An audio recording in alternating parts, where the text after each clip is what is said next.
লক্ষ কোটি মানুষকে রাজপথে নেমে এসেছিলেন। আমাদের প্রিয় নেতার আন্দোলন ছিল বাংলাদেশের মানুষের বাকের অধিকার প্রতিষ্ঠার জন্য। আমাদের প্রিয় নেতার আন্দোলন ছিল বাংলাদেশের মানুষ এর যে ভোটাধিকারকে হরণ করা হয়েছিল, এদেশের মালিক, এদেশের জনগণ, এদেশের জনগণের সে দেশের মালিকানা ফিরিয়ে দেওয়ার জন্য দীর্ঘদিন আমরা রাজপথে আন্দোলন সংগ্রাম করেছি। দীর্ঘ 17 বছর আন্দোলন সংগ্রামে আমাদের অসংখ্য নেতা কর্মীদেরকে পাখির মতো গুলি করে হত্যা করা হয়েছে। আমি আজকে এই সমাবেশে দাঁড়িয়ে শ্রদ্ধা ভরে স্মরণ করছি যাদের জীবনের বিনিময় আমরা অর্জন করেছি প্রিয় মাতৃভূমি, একটি স্বাধীন সার্বভৌম বাংলাদেশ।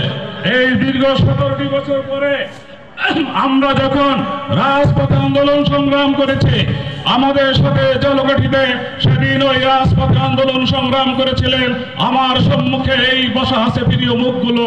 আমরা জলকাঠিতে জীবনের ঝুঁকি নিয়ে পুলিশের বন্দুকের টিরগারের সম্মুখে দাঁড়িয়ে আমরা রাজপথে আন্দোলন সংগ্রাম করেছি। আমার সম্মুখে যারা আছেন, আমার পাশে যারা আছেন, এদের মধ্যে অনেকেই মিথ্যা গায়েবী মামলায় আমরা জর্জরিত হয়েছি। এই পতিত স্বৈরাচার শেখ হাসিনার গায়েবী মামলায় অনেক নেতৃবৃন্দ আমাদের মাঝে উপস্থিত আছেন। তাদের জীবনের শ্রেষ্ঠ সময়গুলো ওই কারা প্রকোষ্ঠে তারা দিনাতিপাত করেছেন। আমরা আন্দোলনের মধ্যে ছিলাম, আমরা সংগ্রামের মধ্যে ছিলাম। আমাদের প্রিয় নেতা রাজনীতিতে আন্দোলনের কর্মসূচি দিয়েছিলেন। আমরা সর্বশেষ লক্ষ্য করেছি যে ছাত্রদের যে একটি আন্দোলন, ছাত্রদের বৈষম্য বিরোধী আন্দোলন, সেই আন্দোলনে একাত্মতা ঘোষণা করেছিলেন আমাদের প্রিয় নেতা জনাব তারেক রহমান। সারা বাংলাদেশের সমস্ত রাজনৈতিক নেতৃবৃন্দ সেদিন রাজপথে ছাত্রদের সাথে আন্দোলনে একাত্মতা ঘোষণা করে ছাত্র, নারী, শিশু, আপামর জনগণ সেদিন সেই আন্দোলনে যোগদান করে ছাত্রদের আন্দোলন হলো। সেই আন্দোলনটি পরিণত হয়েছিল এক দফার আন্দোলন, হাসিনা হটার আন্দোলন। এবং সেই আন্দোলনে জুলাই আগস্টের গণ অভ্যুত্থানে ফ্যাসিস্ট হাসিনা বাংলাদেশ থেকে পালিয়ে যেতে সেদিন বাধ্য হয়েছিল। প্রিয় নেতৃবৃন্দ, আমরা এখানে আপনাদের সম্মুখে একটি কথা বলতে চাই এই কারণে যে ফ্যাসিস্ট হাসিনা বাংলাদেশ থেকে পালিয়ে গেল, তার যে প্রতাত্মা, তার যারা দোসর, তারা কিন্তু আজও বাংলাদেশে আছে।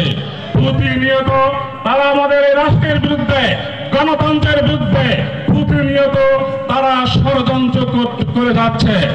আপনারা ইতিমধ্যে লক্ষ্য করেছেন ফ্যাসিস্ট হাসিনা ভারতে অবস্থান করে, ভারতের সাথে ষড়যন্ত্র করে সেদিন আমাদের ভারতের উপ হাই কমিশনার আগরতলা আমাদের সেই হাই কমিশনারকে লাঞ্ছিত করেছেন। আমাদের হৃদয়ের স্পন্দন, আমাদের জাতীয় পতাকা, সেই জাতীয় পতাকাকে তারা অবমাননা করেছে। আমরা ধিক্কার জানাই সেই তথাকথিত প্রতিবেশী রাষ্ট্রকে। আমরা জীবনের বিনিময় হলো আমাদের বাংলাদেশের স্বাধীনতা, আমাদের সার্বভৌমত্ব আমরা রক্ষা করতে প্রস্তুত আছি। আমরা একটি বীরের জাতি। আমরা বিশ্বের ইতিহাসে প্রমাণ করেছি সেই 1971 সালে যে বাংলাদেশের মানুষ একটি বীরের জাতি।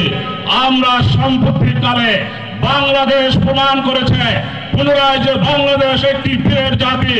যে জুলাই আগস্টের গণঅভ্যুত্থানে আমরা ইলেকট্রনিক মিডিয়া এবং প্রিন্ট মিডিয়া আমরা যখন লক্ষ্য করেছি কোন পুলিশ কর্মকর্তার বক্তব্য যে স্যার একটা গুলি দিয়ে একটা লাশ পড়ে, আর তো কেউ সরে না, বীরেরাই কেবল সেটা পড়ে।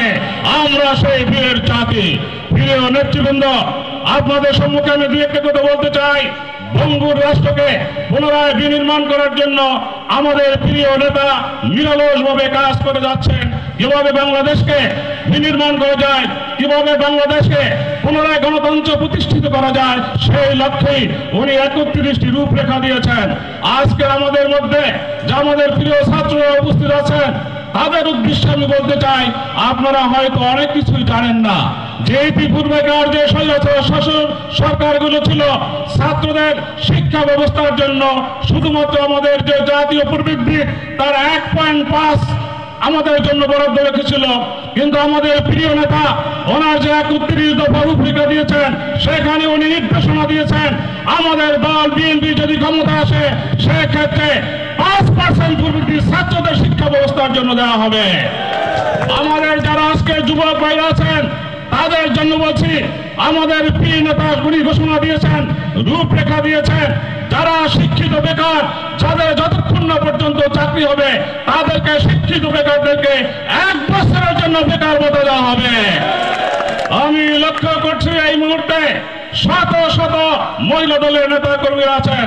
আপনারা জানবেন যে আপনাদের জন্য যে ইতিপূর্বে যে সুযোগ সুবিধাগুলো ছিল, এই ফ্যাসিস্ট হাসিনা আপনাদেরকে সেই অধিকার থেকে বঞ্চিত করেছে। আমাদের প্রিয় নেতা তার 31 দফা রূপরেখার মধ্যে বিভিন্ন রকমের নারী বন্ধ কর্মসূচি দিয়েছেন। আজকের আমাদের এই সমাবেশে যে কৃষক ভাইরা আছেন, আপনারা জানবেন যে 31 দফা রূপরেখা দেওয়া হয়েছে। সে 31 দফার মধ্যে কৃষক যাতে তার উৎপাদিত ফসলের ন্যায্য মূল্য পায় সেজন্য নির্দেশনা দেওয়া হয়েছে। প্রিয় নেতৃবৃন্দ, আজকের 31 দফা কর্মসূচির উপরে একটি সাধারণ আলোচনা হলো। আমি লক্ষ্য করেছি আজকের এই আলোচনায় গাবা ইউনিয়ন বিএনপির হাজার হাজার নেতা কর্মী উপস্থিত হয়ে প্রমাণ করেছে গাবা ইউনিয়নের মাটি বিএনপির ঘাঁটি। আমরা খুব দ্রুত সময়ের মধ্যে আশা করি অন্তর্বর্তীকালীন সরকার বাংলাদেশে একটি নির্বাচন দেবেন। আমরা যুদ্ধ করেছি 1971-এ, আমরা যুদ্ধ করেছি জুলাই আগস্টের গণঅভ্যুত্থানে। আমাদের সম্মুখে আরেকটি যুদ্ধ আসতেছে। সেই যুদ্ধটি হবে একটি বড় যুদ্ধ। সেই যুদ্ধে আমাদেরকে জয়লাভ করতে হবে এবং ইনশাআল্লাহ আমরা আশা করি সেই নির্বাচনে বাংলাদেশ জাতীয়তাবাদী দল বিএনপি সংখ্যাগরিষ্ঠের ভিত্তিতে নির্বাচিত হয়ে বাংলাদেশে একটি সরকার প্রতিষ্ঠিত হবে। সেই সরকারটি হবে বাংলাদেশের নতুন একটি সূর্যোদয় হবে। সেই সরকার, সেই সূর্যোদয় হবে আমাদের প্রিয় নেতা জনাব তারেক রহমানের। প্রিয় নেতৃবৃন্দ, আর একটি কথা বলবো, সে ষড়যন্ত্রের অংশ হিসাবে যে বিদেশে থেকে যে চক্রান্ত ষড়যন্ত্র চলছে তার মধ্যে একটি চক্রান্ত হচ্ছে আমরা আমাদের দলের নেতা কর্মীর মধ্যে বিভাজন সৃষ্টি করা। যেটি বুঝতে পারি আমাদের প্রিয় নেতা নির্দেশনা দিয়েছে যতক্ষণ পর্যন্ত পরবর্তী নির্দেশ দেওয়া না হবে ততক্ষণ পর্যন্ত কাউকে আমাদের দলের মধ্যে অন্তর্ভুক্ত করে না যাবে না। পাশাপাশি যারা বিতর্কিত কর্মকাণ্ডের সাথে লিপ্ত ছিল, যারা 17 বছর এই পতিত স্বৈরাচারে দোষর ছিল, তাদের সাথে যদি কেউ কোনো সম্পর্ক রাখে তাদেরকেও দল থেকে শাস্তিমূলক ব্যবস্থা গ্রহণ করা হবে। আমি আজকের এই সমাবেশে দাঁড়িয়ে ঝালকাঠি জেলা বিএনপির সদস্য সচিব হিসাবে সবার কাছে আহ্বান জানাবো, আসুন একটি প্রিয় মাতৃভূমি 1971-এর পরে 5 আগস্ট আমরা ফেরত পেয়েছি দ্বিতীয় স্বাধীনতা। সেই স্বাধীনতা, সেই সার্বভৌমত্বকে রক্ষা করার জন্য আমাদের সবাইকে সম্মিলিতভাবে কাজ করতে হবে। যদি এই মুহূর্তে আমরা নিজেদের মধ্যে বিভাজন সৃষ্টি করি, যদি এই মুহূর্তে আমরা নিজেদের মধ্যে দূরত্ব সৃষ্টি করি, তাহলে কিন্তু আমাদের সেই কাঙ্ক্ষিত লক্ষ্যে পৌঁছা সম্ভব না হতে পারে।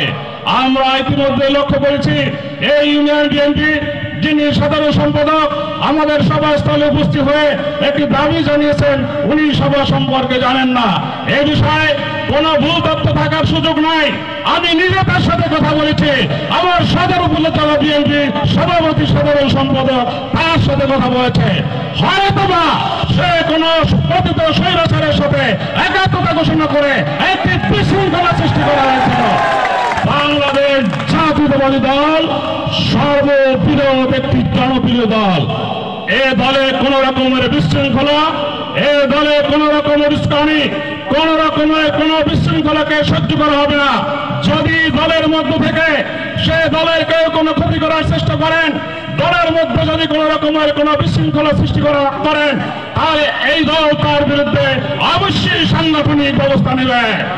প্রিয় নেতৃবৃন্দ, আমাদের প্রধান অতিথি বক্তব্য দেবেন, আমি আর বক্তব্য দীর্ঘায়িত করব না। আসুন আমাদের প্রিয় মাতৃভূমি বাংলাদেশকে আমরা পুনর্গঠন করি। আজকে হোক আমাদের এই বিজয় দিবসের শপথ। এই প্রত্যাশায় সকলকে ধন্যবাদ জানিয়ে আমি আমার বক্তব্য শেষ করছি। আল্লাহ হাফেজ। বাংলাদেশ জিন্দাবাদ। শহীদ জিয়াউর হক, খালেদা জিয়া জিন্দাবাদ। আমাদের প্রিয় নেতা তারেক রহমান জিন্দাবাদ, জিন্দাবাদ।